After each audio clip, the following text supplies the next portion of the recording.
안녕하세요.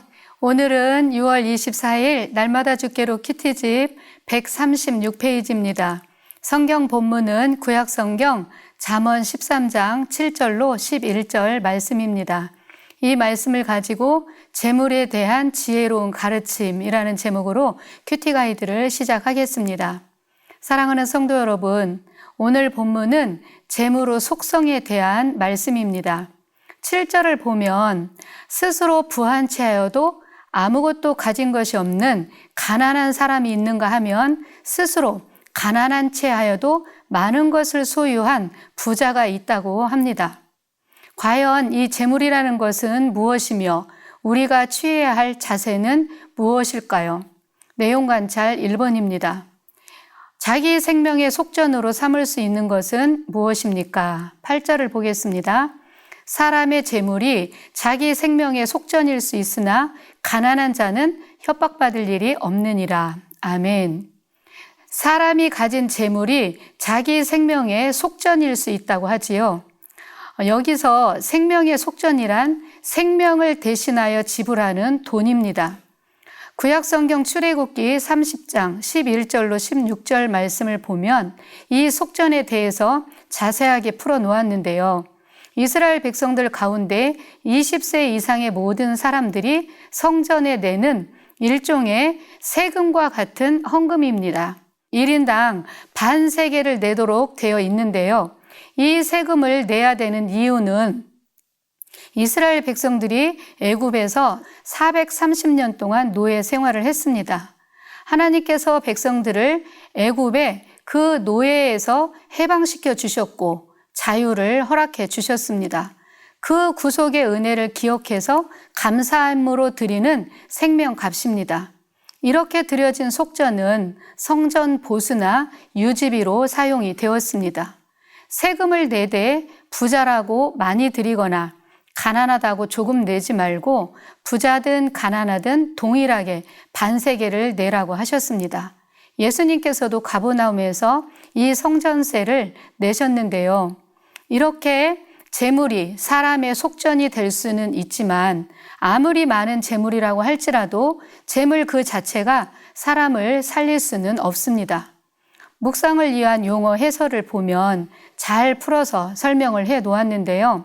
만약 어떤 사람이 유괴나 협박을 당하면 돈이 많은 부자는 그 돈을 주고 문제를 해결할 수 있겠지요.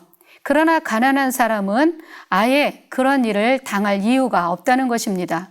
이렇듯 재물은 사람에게 꼭 필요한 것이며 사람들을 위해서 사용하도록 도구로 만들어졌지만 그 재물 자체가 사람을 살릴 수는 없다는 것입니다. 두 번째, 의인의 빛은 환하게 빛나지만 악인의 등불은 어떠할까요? 9절을 봅니다. 의인의 빛은 환하게 빛나고 악인의 등불은 꺼지느니라. 아멘. 이 말씀을 현대인의 성경으로 보면 의로운 사람은 밝게 빛나는 빛과 같고 악인은 꺼져가는 등불과 같다라고 되어 있습니다. 우리가 어릴 때 사용했던 호롱불을 기억하시는지요?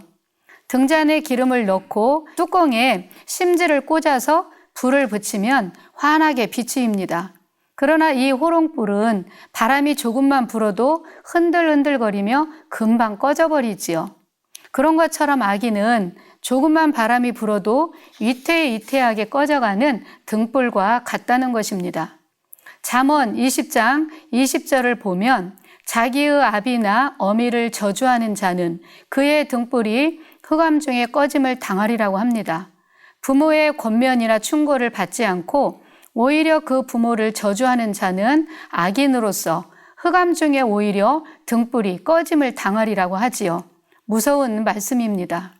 욥기 18장 5절에서 6절도 보면 악인의 빛은 꺼지고 그 불꽃은 빛나지 않을 것이며 그의 장막 안의 빛은 어두워지고 그의 위의 등불은 꺼질 것이요 라고 합니다.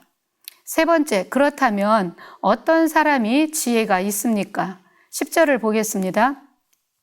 교만에서는 다툼이 일어날 뿐이라 권면을 듣는 자는 지혜가 있느니라. 아멘. 권면을 듣는 자가 지혜로운 자라고 하지요. 권면을 듣는다는 것은 듣기만 하는 것이 아니라 듣고 곧 순종하는 것입니다. 그렇다면 사람이 어떠한 권면을 들어야 할까요? 모든 지혜와 지식에 하나님의 말씀이며 부모로부터 들려지는 훈계의 모든 말씀들입니다. 사람들이 이런 권면의 말씀을 듣고 더욱 지혜로워질 것이며 인격적으로도 성숙해 갑니다.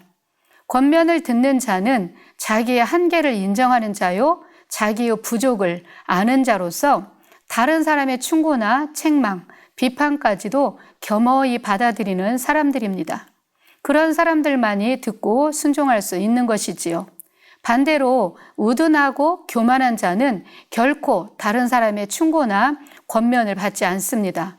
왜냐하면 항상 자신을 우월한 존재로 알고 과대평가하기 때문에 그렇습니다.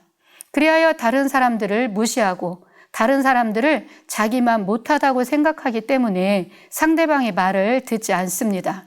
자기 멋대로 살면서 의견 충돌을 일으키고 다툼만 일으킬 뿐이지요. 네 번째, 연구와 묵상입니다.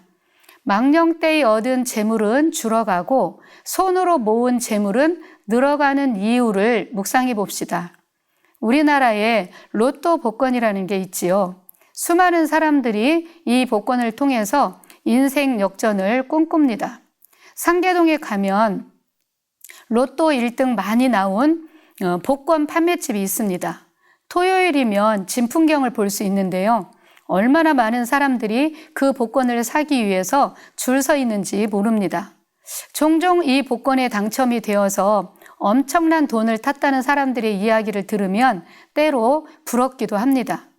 하지만 거액의 복권에 당첨된 사람들의 70%가 3년 이내에 파산하고 인간관계가 망가진다는 통계가 있습니다.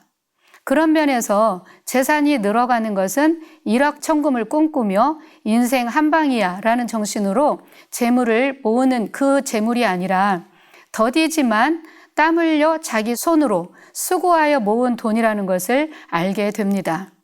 다섯 번째, 삶의 적용입니다. 가진 것을 자랑하는 세태 속에서 내가 취해야 할 삶의 자세는 무엇인지 생각해 봅시다. 사랑하는 성도 여러분, 잠깐 있다가 없어질 재물에 마음을 두고 그것을 잡기 위해 연연해야 하면서 살기보다는 영원히 없어지지 아니할 하나님의 지혜를 듣고 그것을 모으는 일에 더욱 마음을 두고 살아가는 참 지혜자가 되시기를 소망합니다. 감사합니다.